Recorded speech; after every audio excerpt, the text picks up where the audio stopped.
Amém. Acende as luzes para nós aí. Antes de você assentar, e dá um sorriso aí para pelo menos umas 2 pessoas. Começa, o teu dia, começa a semana aí entregando algo, nem que seja um sorriso.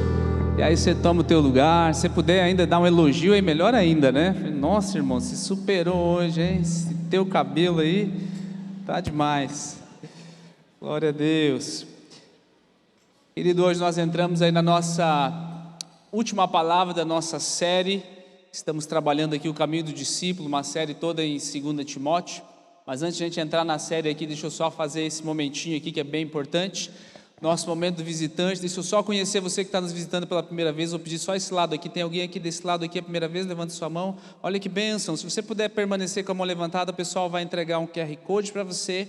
E aí, se você escanear ele, depois no finalzinho lá tem um balcão de conexão lá fora, você vai poder retirar um brinde para você. Então permaneça com a tua mão levantada. Deixa eu ver esse lado aqui, temos visitante aqui, gente, nessas 2 sessões. Olha aqui que bênção, gente. O pessoal corre aí rapidinho, entrega para vocês. Pode fazer a mesma coisa lá, nós queremos que você se sinta em casa. Esse lado aqui temos alguém visitando a primeira vez. Olha que bênção aqui, ó. Tem um aqui. O pessoal está vindo, tem mais outro lá atrás. E sejam bem-vindos, gente, sintam-se em casa. Essa é a casa de Deus, é um lugar para você se lançar diante do Pai mesmo. Qualquer dúvida lá, o nosso pessoal do Conexão ajuda vocês, né? E os irmãos aí do lado também. Gente, toda primeira quinta-feira do mês nós temos a nossa reunião de voluntários. Nós chamamos isso de Impulso. É uma reunião onde a gente alinha a visão, onde a gente compartilha algumas coisas com antecedência do que está por vir como igreja. É uma reunião onde a gente busca um pouquinho mais a presença do Espírito Santo, especificamente em cima de dons, em cima de palavras, porque entendemos que toda a nossa equipe que serve aqui precisa estar envolvida e comprometida com isso. Porém, nessa quinta-feira agora é o feriado, em virtude de muitas coisas nós transferimos para a próxima semana. Então não esqueça, todo mundo que serve aqui em qualquer área, desde o estacionamento até aqui em cima no altar, pessoal de hub, líderes, colíderes, anfitriões, todo mundo é para estar no Impulso. Porém, não vai ser essa quinta, se você vier aí você vai ficar sozinho, tá? Fique em casa descansando dessa vez, e na próxima quinta nós vamos fazer um Impulso ali, ok? E nós temos uma data muito especial na 2ª semana de junho, que é o nosso batismo. Você pode dar uma glória a Deus aí? Querido, temos a expectativa aí para esse grande dia, que é quando as pessoas confessam publicamente aquilo que já aconteceu no coração. Então, todo domingo é domingo de celebração, mas eu creio que esse assim vai ser ainda mais extraordinário. Então, se você está dentro do processo do batismo aí, né, já fez os nossos cursos, já vai se preparando ali, já fez a sua inscrição, se não, já corre, que já começou uma turma dos primeiros passos, nós estamos recorrendo com ela aí, que é a nossa turma do fundamento, né, os primeiros passos da igreja é baseado no fundamento. Então já corre lá para você se inscrever, que esse dia vai ser extraordinário em nome de Jesus. Amém? Você está comigo? Então abre a tua Bíblia. Qual é o livro que nós estamos lendo? Olha aí, tem 5 pessoas que sabem. 2 Timóteo, capítulo 4. Hoje é a última palavra dessa série. Eu esqueci de falar lá atrás, pessoal, mas é a Nova Almeida que eu vou ler hoje, tá? Semana passada eu li a Nova Versão Transformadora, hoje eu vou ler a Nova Almeida. Primeira semana o pastor Tiago veio lá de Marechal compartilhar conosco o primeiro capítulo. 2ª semana o pastor Daniel compartilhou conosco aqui, que não pode parar em você. Na semana passada eu compartilhei contigo, né, capítulo 3, que é um capítulo mais de chacoalhar a gente, chamar a atenção. Esse é o último capítulo da carta de Paulo a Timóteo. Paulo está no fim da vida, mas não está no fim da fé. Às vezes a gente tem que começar por aqui. Muitas vezes nós estamos no fim da vida, ou no fim de um ciclo, ou num momento muito difícil da nossa carreira, ou da nossa família, mas nunca podemos estar no fim da fé. Esse capítulo, apesar de ele estar no fim da vida, não é sobre morte, é um capítulo sobre legado. Sabe, antes da gente ler o texto, não sei se você lembra, eu tenho muito claro uma imagem na minha mente, né? Eu era uma criança ainda quando eu vi aquela cena nos Jogos Olímpicos de 1984, acho que era Gabrielle Anderson, a primeira maratona feminina que foi feita, e ela chegou no final, assim, se você procurar na internet, você vai ver, ela não tem forças para andar, ela se recusou a se hidratar no meio da prova, enfim, era o conhecimento que eles tinham naquela época lá, e ela entrou num processo de desidratação, hipertermia, deficiência de sódio, enfim, ela chega no final, assim, literalmente aos trancos e barrancos. E a pergunta é, o que é que move uma pessoa assim? E quando ela entra no estádio, a multidão está lá gritando, né? Ela, se não me engano, tirou o 37º lugar, então nem era para ganhar a prova. O que é que move uma pessoa assim? Não é mais a emoção de estar ali naquele momento específico. Não é mais, poxa, a perna já não funciona mais, o corpo já não responde mais. Você que pratica exercício já passou por isso, né? O que é que te move para terminar aquilo ali? É uma convicção plena de que eu preciso terminar. É uma convicção plena de que eu posso estar morrendo agora, mas eu vou deixar para morrer depois que eu cruzar aquela linha ali. Agora não é hora de me entregar. Por que eu estou dando esse exemplo para você, querido? Porque esse é o sentimento. Esse é o que passa no coração de Paulo agora. Ele está no final da vida, ele está numa prisão, depois eu vou mostrar para vocês. Ele pode estar com o seu corpo assim totalmente desgastado, mas o que passa na mente dele? Não é simplesmente, eu quero ser liberto, eu quero me livrar disso aqui tudo. Eu tenho uma convicção de que eu estou escrevendo as minhas últimas palavras, eu sei que eu vou morrer, não tem um clima de vitória humana, não tem um clima de multidão aqui, só tem uma cela fria, mas ali dentro dessa cela fria tem um homem apaixonado por Jesus até o seu último suspiro. Você está comigo até aqui? Porque é isso que nós vamos ler agora.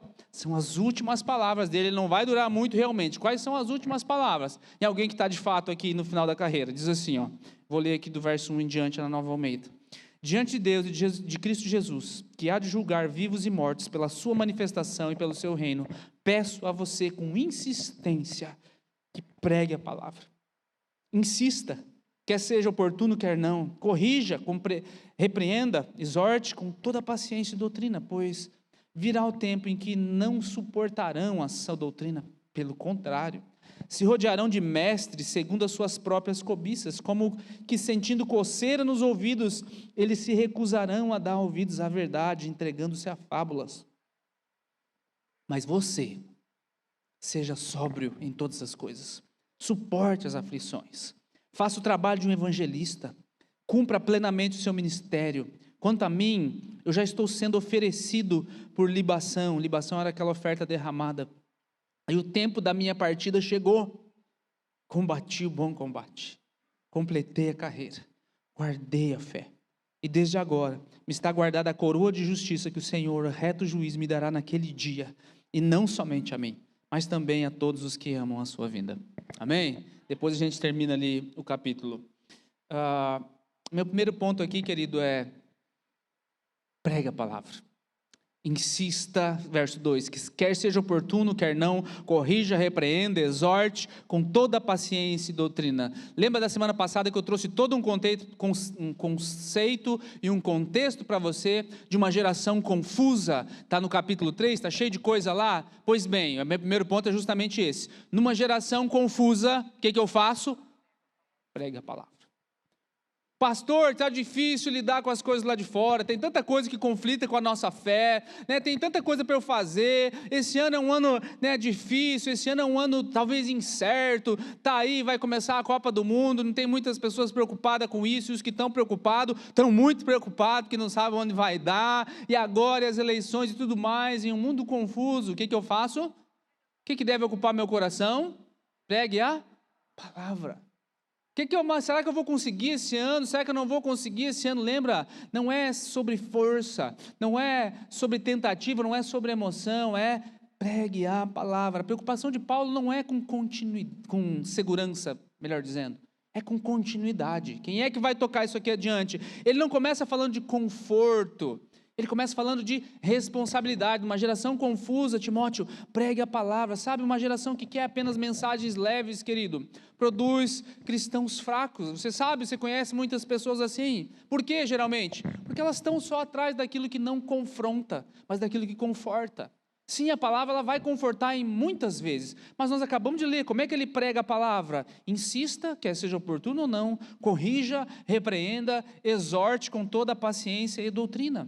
Você sabe, eu falei muito semana passada, não vou abrir muito essa janela aqui, que nos últimos tempos o problema não é falta de informação, é falta de maturidade ou falta de força para suportar o confronto da verdade. Não é essa geração que a gente vive? Você chegar muito com a verdade para as pessoas, ou elas choram, ou elas desistem, ou elas vão para qualquer outro lugar. O verso 3 diz assim, virá o tempo em que não suportarão Eles não aguentarão essa doutrina, pelo contrário. E aí faz o quê? Se rodeia de pessoas que falam aquilo que eu gosto de ouvir. Mas eu sou crente, eu não gosto dessa parte aí que fala de sacrifício, eu não gosto dessa parte que fala que eu tenho que viver uma vida diferente, não baseada na minha força, mas na força do Espírito Santo, mas que eu tenho que abrir mão de certas coisas. Eu não gosto dessa parte aí que não é sempre alegria. Então você vai achar muitas pessoas em todos os lugares para te dizer aquilo que você gosta com palavras espirituais. Se rodearão de falsos mestres. O que essas pessoas vão fazer? Como sentindo coceira nos ouvidos, se recusam a ouvir a verdade, entregam-se a fábulas. Tem muitas fábulas disfarçadas hoje de evangelho. O que é fábula? É um negócio que não existe. É um negócio que está na cabeça de alguém, mas é só na cabeça dele. Você percebe que essa geração aqui, elas não rejeitam a igreja. Elas estão ali, elas estão sentadas nas igrejas. O que elas rejeitam? Confronto. Se tiver uma palavra que mexa com que, o jeito que você está tratando tua mulher, não é desse jeito aí não. O jeito que você está tratando teu marido, não é desse jeito aí não.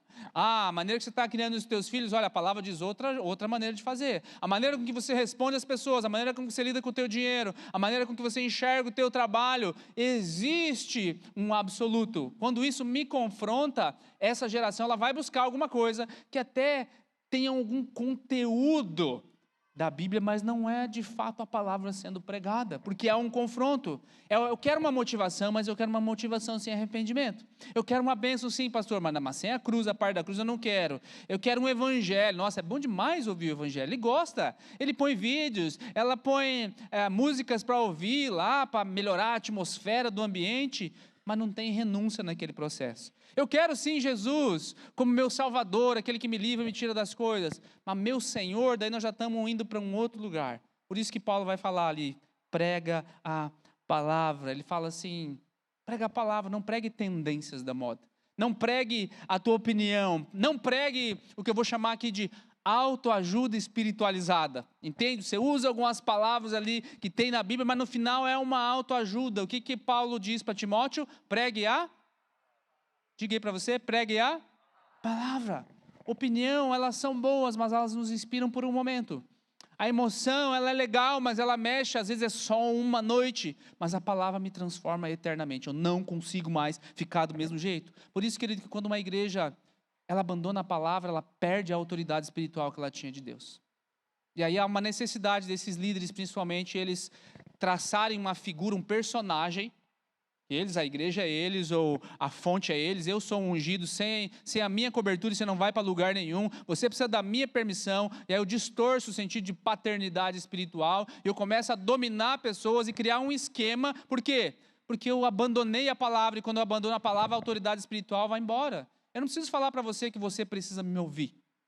Você tem que ver os frutos do Espírito Santo através da minha vida e decidir se de fato eu sou um pastor, uma pessoa que você pode se inspirar naquilo que eu estou dizendo, se o que eu estou pregando de fato é a verdade. E aí quando eu falo e você escuta ou você obedece, essa é uma autoridade dos céus direto para você. Você percebe que não sou eu me impondo, olha, você tem que me respeitar, você tem que me enxergar assim, você tem que me chamar daquele jeito. Quando você fizer tal coisa, você tem que vir pedir permissão para mim ou para aqueles que eu coloquei isso e aquilo. Sabe, querido, quando eu abandono a palavra, eu tenho que fazer essas artimanhas, porque eu não tenho mais a autoridade espiritual de fato.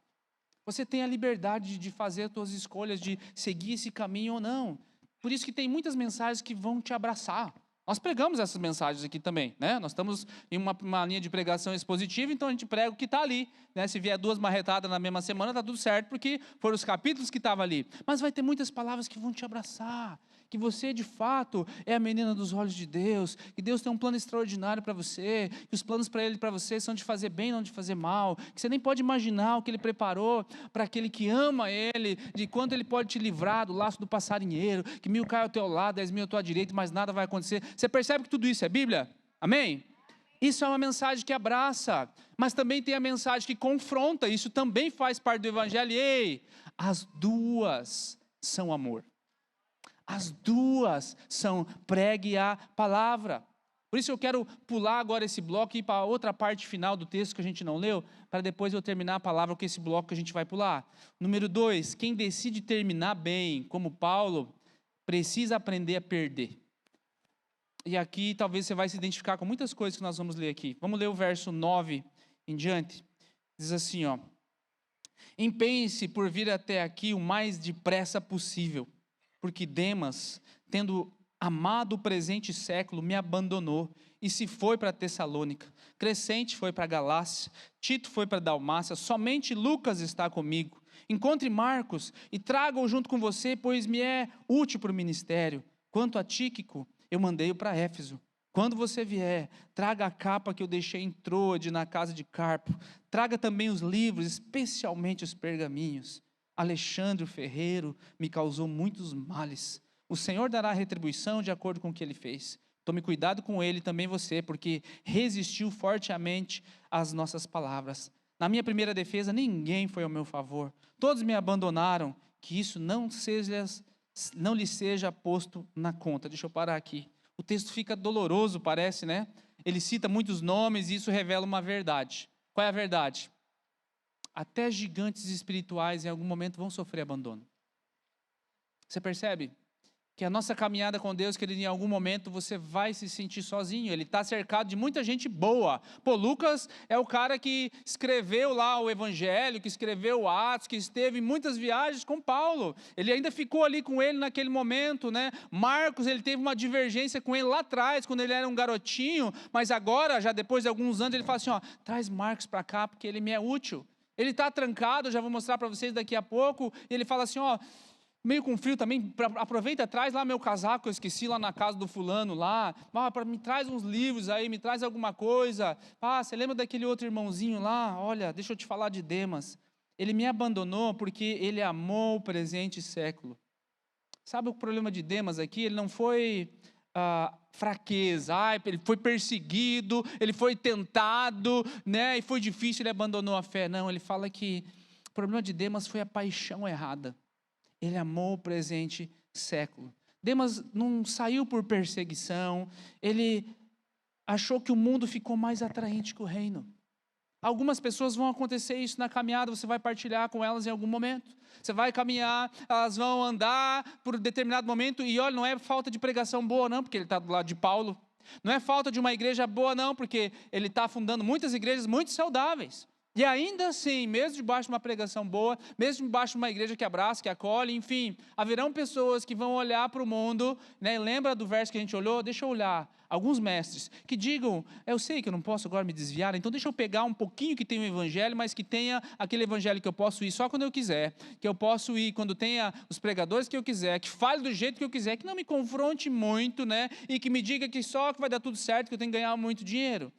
Sabe, Demas trocou o propósito por conforto, ele trocou a eternidade pelo presente século, ele trocou a missão extraordinária que ele tinha, sabe pelo quê? Conveniência. Por isso, querido, que quem ama demais o mundo, eu falei algo parecido semana passada, quem ama demais o mundo sempre vai achar o reino de Deus exagerado.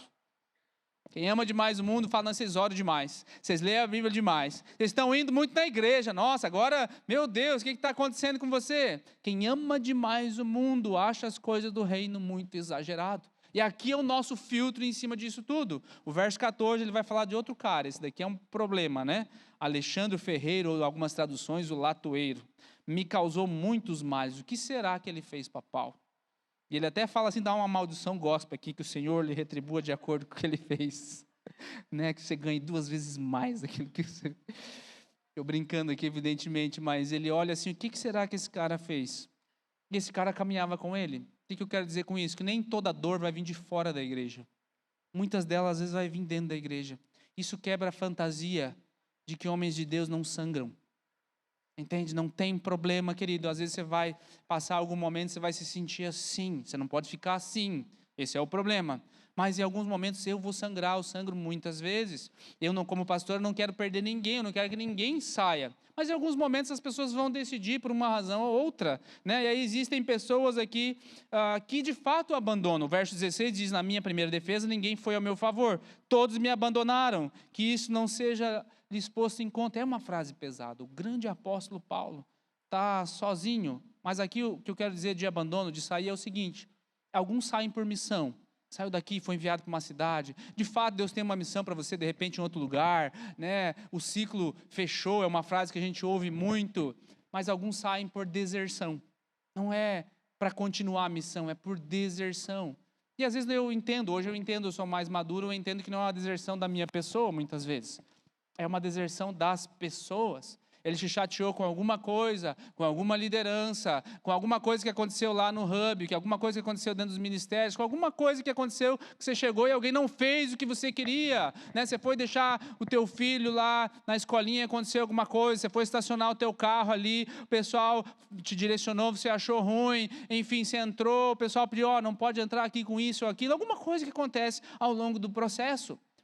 E aí, muitas pessoas, elas trazem isso para si, elas falam assim, pastor, Deus me falou que fechou o meu ciclo aqui. Eu entendo que Deus fala, eu entendo, Deus fala, amém? Eu entendo que Deus fala, mas Deus nunca vai te tirar de um lugar para te traçar uma rota de deserção. Agora eu quero ficar sentado, salvo, sentado, satisfeito. Agora eu não quero fazer mais nada. Essa não é a voz de Deus. Eu respeito quando chega nesse estágio, já vou te adiantar, né? Se algum dia você vier falar isso aí para mim, não, pastor, Deus me falou que é isso, eu não vou contradizer você. Por quê? Como é que eu vou contradizer Deus, se Deus já falou com você? Quem sou eu para contradizer Deus? Geralmente, quando as pessoas chegam com esse discurso em qualquer momento, é que elas já traçaram uma resposta, uma desculpa espiritualizada, que é o que eu quero colocar aqui. Sabe, muitas pessoas aqui saíram em missão. Paulo citou algumas. Esse eu deixei em Éfeso, esse aqui eu deixei lá não sei aonde, esse aqui eu falei para ir em tal lugar, o fulano de lá atrás para cá. Mas não seja aqueles que de fato desertam porque ficaram decepcionados com algumas pessoas. Lembra? Vai ter alguns Alexandres, os latueiros às vezes no nosso meio, os ferreiros no nosso meio. Vai ter alguns Demas que vão amar mais o mundo do que de fato o reino de Deus. Vai ter algumas pessoas que vão desertar dentro do processo, querido, mas não saia por qualquer coisa. Não abandone o teu pequeno grupo por qualquer coisa. Não abandone o ministério por qualquer coisa. Não saia da igreja por qualquer coisa. Deus nos mandou andar em grupo e em bando, e é difícil. Ele já mandou e falou assim, vocês não vão conseguir sozinhos, por isso que aí tem a graça do Espírito Santo. A oração sacerdotal de Jesus, lá na mesa da ceia, é, Pai, que eles sejam um, assim como eu e tu somos um. Você percebe que esse é o grande desafio de caminhar como igreja? Nós nunca vamos ter uma opinião uniforme. A uniformidade não vai acontecer, todo mundo pensando do mesmo jeito, do mesmo lugar. Mas a unidade, ela tem que acontecer. A unidade é que nós abrimos mão de certas coisas secundárias para preservar aquilo que é primordial, para preservar aquilo que nos leva à missão. Quem está entendendo diz amém? Verso 17. Mas o texto não termina no abandono. Vamos continuar aqui. Mas, apesar de todos esses negócios aí, o Senhor esteve ao meu lado. Ele me revestiu de força para que através de mim a pregação fosse plenamente cumprida e todos os gentios a ouvissem. Quando eu li isso aqui, que a primeira parte ali que a gente estava lendo é pesado, né? Você começa a pensar em pessoas, você começa a pensar na tua história, você começa a pensar em um monte de gente. Mas quando eu olho essa outra parte aqui, eu vejo assim, ainda que os homens abandonem, ainda que as pessoas te decepcionem, nada disso anula a presença de Deus na nossa vida. Ainda que você tenha uma decepção comigo, querido, em algum momento da minha vida, não anula a presença de Deus sobre a sua vida. Ainda que você tenha uma decepção com o teu líder de hub, com alguém no ministério, com qualquer pessoa dentro do processo da tua caminhada cristã, nada disso pode anular a presença de Deus. Guarde isso que eu vou falar para você. Ninguém tem o poder de roubar o ministério que Deus colocou para você. Se é Deus que colocou, querido, quem é maior do que Deus? Que pastor é maior que Deus? Que líder é maior que Deus? Que pessoa é maior que Deus que vai bloquear ou anular o ministério que Ele tem sobre a tua vida? Se Deus colocou, Ele vai fazer. Ele tem todo o poder, Ele sabe de todas as coisas, por isso não construa suas forças, a sua força nas pessoas, construa na presença de Deus. Porque pensa, Paulo ele está nesse lugar difícil, Paulo ele está no final da vida e ele começa a fazer a retrospectiva de muitas coisas e talvez você está num processo semelhante, talvez não no final da vida, mas eu passei uma decepção, eu fui ferido por pessoas, eu estou num sentimento de cansaço, ou talvez você está pensando em parar em alguma coisa, sabe? Discípulos maduros não transformam a dor numa desculpa para ficar quieto. Discípulos, nós estamos caminhando a sério o caminho do discípulo. Discípulos maduros não pegam a dor, né? É por causa disso que eu deixei de servir. É por causa disso que eu deixei de ler a Bíblia. É por causa disso que eu deixei de ouvir a palavra, ou estudar, ou enfim, qualquer outra coisa. Sabe, querido, um discípulo maduro, ele vai buscar sempre o refúgio na presença de Deus. Apesar dos homens terem me abandonado, apesar de eles terem me ferido em muitos momentos. Por isso que agora nós vamos voltar para aquele bloco do meio. O meu ponto 3 é: o maior objetivo não é começar bem, é terminar bem. Eu já compartilhei com vocês muitas vezes. Aproveitar que a minha esposa não está aqui e falar mal dela. Brincadeira. Nós não começamos o nosso casamento bem.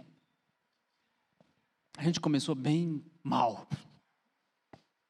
Não começamos do jeito certo. E os 7 primeiros anos foram muito difíceis. Eu pensei em me separar incontáveis vezes. Eu tenho certeza que se ela estivesse aqui, ela falaria a mesma coisa. O que eu fui fazer? Onde eu fui me meter? O que eu estou fazendo aqui? O importante não é começar bem, o importante é terminar bem. Lembra do casamento do Ronaldo Fenômeno com acho que foi a Daniela Sicarelli, no Castelo de Chantilly, não sei o quê, gastaram-se milhões e milhões, eu não sei quanto tempo durou, mas eu sei que não passou, acho que de 30 dias, né? Um negócio assim, começou, vamos dizer assim, aos olhos do mundo, extraordinariamente bem, no melhor lugar do mundo, com todo, né, o luxo, champanhe e tudo mais, num castelo, né, um sonho de princesa. Mas terminou mal, o que adianta? Sabe, às vezes você está dentro desse processo também. Você começou bem e agora está patinando. Ei, o mais importante é terminar bem. Talvez você está que nem eu, né? Você estava no processo, você começou mal, mas ei, querido, quando Deus entra de fato dentro do casamento, é extraordinário. Hoje eu não consigo ver, meu Deus, se a mulher passar, o que eu vou fazer da minha vida? Claro que Deus vai me dar, né, uma perspectiva nova, se um dia isso acontecer, né? Às vezes você brinca como casal, quem é que vai primeiro, o que você vai fazer, o que você não vai. Eu já tenho permissão para casar de novo, mas não sei se eu vou fazer isso daí, nem Jesus casou, né? Então, enfim, aquela coisa toda que você começa a brincar, mas você começa a pensar, nossa, se eu tivesse desistido, eu não ia ter o que a gente tem hoje, em termos de relação, em termos de cumplicidade, em termos de intimidade, em termos de família, temos 2 filhos, enfim, tantas coisas não aconteceriam se eu desistisse. Por isso, quando Paulo ele vai falar essas palavras, eu quero que você traga isso e transfira para todas as áreas da tua vida. Você pode estar numa luta no teu casamento, você pode estar numa luta nos negócios, você pode estar numa fase de transição na tua vida, isso tudo cai para nós. Verso 6, quanto a mim, eu já estou sendo oferecido por libação. Libação, lembra que eu falei? Aquela oferta derramada, como se acabou, e o tempo da minha partida chegou. E aí vem essa frase que você sabe muito bem: eu combati o bom combate, eu completei a carreira, eu guardei a fé. Isso aqui eu vejo ele fazendo uma retrospectiva de vida. Ele não fala sobre quantos milagres Deus usou ele para fazer. Ele não fala sobre quantas igrejas ele abriu. Ele não fala sobre a influência que ele teve, né, em todo o Império Romano. Ele não fala sobre a fama, mas ele fala sobre declarações de um homem que terminou bem. Eles são simples. Combati o bom combate. O que ele está dizendo? A vida cristã é uma guerra, isso aí mesmo. Eu luto contra o quê? Contra a carne. Eu luto contra o quê? Contra o pecado. Que mais que eu luto? As distrações. Está toda hora um monte de coisa que não roubar a minha mente. Eu luto contra o quê? O desânimo. Volte e meia, não sei se você lida com isso, querido. Sim ou não? Volte e meia, o desânimo vem para a gente, eu estou lutando contra ele. Eu tenho esse sistema desse mundo que você olha, eu falei, poxa, meu Deus, o que Paulo fala? Eu lutei. Eu estou terminando esse negócio aqui, sabe, eu só vou entregar mesmo quando estiver diante do meu Senhor. Eu lutei, e esse é o meu papel com você em todo momento, esse é o exemplo. Eu lutei, eu vou continuar lutando, sabe, enquanto o Senhor não disser que não, eu vou continuar insistindo. Enquanto o Senhor não disser para eu parar, eu vou continuar andando, porque qual é o objetivo? É o 2, completei a carreira. Eu tenho uma carreira para completar, e não é uma carreira que vai falar sobre o meu legado em termos de dinheiro ou de nome. Sabe, muita gente começa forte, serve forte, sonha forte, mas esmorece no caminho. É como aquele fogo de álcool, né? Eu não sou um exímio churrasqueiro ali, eu também às vezes tenho que pedir socorro para o meu amigo secador e tudo mais, né? Hoje tem vários recursos, mas você sabe, quando você joga álcool lá, o negócio pega fogo, mas vai embora ligeiro. A nossa caminhada cristã, querido, lá tem que ser como o fogo da lenha de verdade. É aquele que está ali, que às vezes até parece que virou uma brasinha que está acabando, né? Mas basta um sopro do Espírito Santo.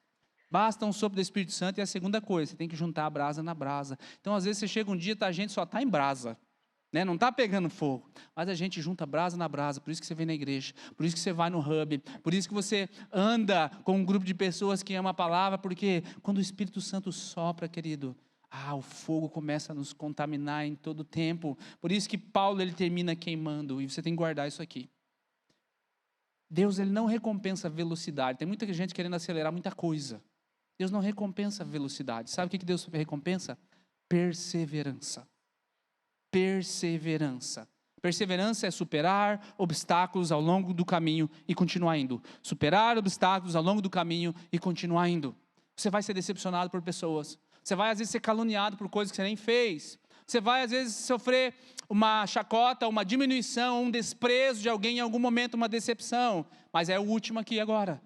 Guardei a fé. Ele não negociou convicções. E sabe quando ele fala isso? Agora eu vou mostrar para você.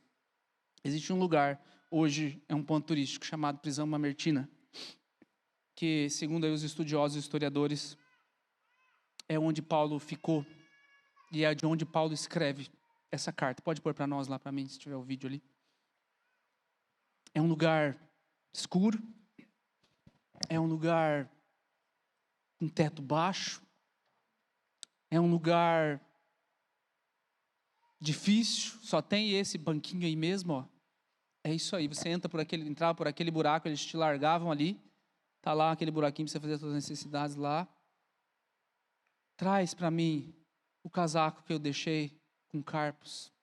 Traz para mim os livros, especialmente os pergaminhos. E é desse lugar escuro e sombrio, aqui tem uma luz artificial ali, mas é escuro, sombrio e úmido. É desse lugar que Paulo fala assim, eu combati o bom combate. É desse lugar que Paulo fala assim para Timóteo, eu estou no final da vida, Timóteo, prega a palavra. Prega em tempo, insista. É desse lugar que ele escreve essa carta maravilhosa. E é esse lugar que ele escreve a outra carta, que nós vamos começar na semana que vem, vai ser a série chamada A Fórmula da Alegria. Olha que nome bonito, né? A Fórmula da Alegria foi escrita nesse lugar. A partir da semana que vem a gente vai abrir ela e nós vamos descobrir qual que é a fórmula da alegria. Sabe, querido, deixa eu ler o último verso aqui, o 8. Desde agora me está guardada a coroa da justiça que o Senhor, o reto juiz, me dará naquele dia. E não somente a mim, mas a todos os que amam a sua vinda. Você ama a vinda do Senhor? Ele não está sozinho numa cela. Ele está cheio de esperança. O corpo dele está preso, mas a alma dele continua livre. Roma pode tirar a minha cabeça, eles vão tirar, mas eles não podem roubar a minha eternidade. 2 Timóteo é um espelho para nós, ele nos faz perguntar, o que eu estou pregando? O que eu estou perseguindo e principalmente como eu vou terminar? Tem uma canção escrita no começo do século passado. Há uma controvérsia, quem escreveu, quem fez a melodia, mas enfim. Ela entrou nos inários mundiais. E ela fala sobre essa convicção, foi um missionário indiano e tudo mais. Eu quero cantar ela com vocês, fique de pé, por favor.